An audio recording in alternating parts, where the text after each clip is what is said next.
थोड़े दिन पहले की ही बात है जब तिवारी फैमिली और राज फैमिली एक दूसरे के दिल में बसते थे, एक दूसरे की जान हुआ करते थे। आज वहां पर ना पहुंच पाने का अफसोस, गिल्ट तो होगा ही जगत भैया को। यही सब कारण था कि तासी का बर्थडे था और वो उनको विश नहीं कर पाए, वहां जा नहीं पाए, तो अंदर अंदर उनको वो चीजें परेशान कर रही होंगी। इसकी वजह से रात में वो ठीक से सो भी नहीं पाए। उठे तो सुबह चेहरा सूजा हुआ था और दूसरों पर ये आरोप लगाते हुए या दूसरों को ये कहते हुए कि आप लोगों का मन है और इसलिए मैं तासी को हैप्पी बर्थडे बोलता हूँ। और उन्होंने ये बात भी कहा जो कि सब लोगों ने फील भी किया होगा कि सोशल मीडिया पर हैप्पी बर्थडे बोलना कोई बहुत बड़ी बात नहीं है। रिश्ते तो अंदर से या दिल से पीठ पीछे जो कुछ हो सकता है। उनको खूब भर भर के आशीर्वाद दिया तासी को और कहीं ना कहीं उनकी फीलिंग सामने आई।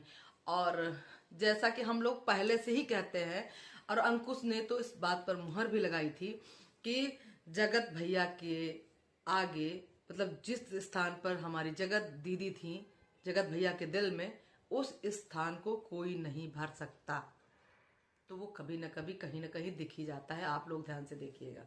हालांकि वो अब सुधारने की कोशिश करते हैं, अपने रिश्तों को अच्छे से करने की कोशिश करते हैं, लेकिन हमारी जगत भाभी का और जगत दीदी का कोई मुकाबला नहीं है।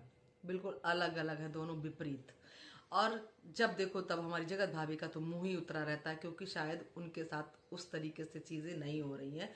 भले ही अब वो चीजें सामने आ नहीं रही हैं, दिख नहीं रही हैं, अच्छी बात है। मैं तो यही प्रे करती थी, पहले भी आज भी करती हूँ कि हमारी जगत भाभी और जगत भैया प्यार से रहें, उनकी फैमिली पूरी हो और उधर जगत दीदी भी अपनी जिंदगी में आगे बढ़े। और उधर हमारे सुमित महल जी का जो एक कम्युनिटी पोस्ट आया है, उसको सुनकर, उसको देखकर दिल बिल्कुल एकदम गदगद हो गया। ऐसे होते हैं अच्छे इंसान, ऐसे होते हैं महान इंसान। भगवान तो मैं नहीं बनाती, क्योंकि गलतियां किसी से भी हो सकती हैं, वो भी, लेकिन अच्छाइयां जो होती हैं वो कभी किसी के छुपाए नहीं छुपती।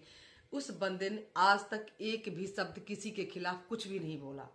ये होते हैं अच्छे इंसान, ये होती है अच्छे इंसान की पहचान। और जब भी उसने बोला, प्यार भरा एक मैसेज ही गया समाज में। इस सोशल मीडिया पर अगर कुछ भी आया है उसकी तरफ से, तो सिर्फ एक प्यारा भरा, प्यार से लोगों को समझाते हुए यही मैसेज आया है उसकी तरफ से। उसने कभी भी पलट के कुछ भी नहीं बोला जगत दीदी को। वो भी इंसान था, वो भी आदमी था, वो भी कुछ बोल सकता था, लेकिन नहीं, उसने कुछ नहीं बोला, क्योंकि हर्ट तो वो भी था, दिल तो उसका भी टूटा था, लेकिन उसने कुछ भी नहीं कहा। जगत भैया जैसे बौखलाए, जैसे पागलपंथी किए, जैसे सारी औरतों को नोच नोच के उनके बारे में गंदा फंदा बोल के जिस तरीके से सोशल मीडिया को गंदा किया, हमारे सुमित महल ने बिल्कुल भी नहीं किया। और इससे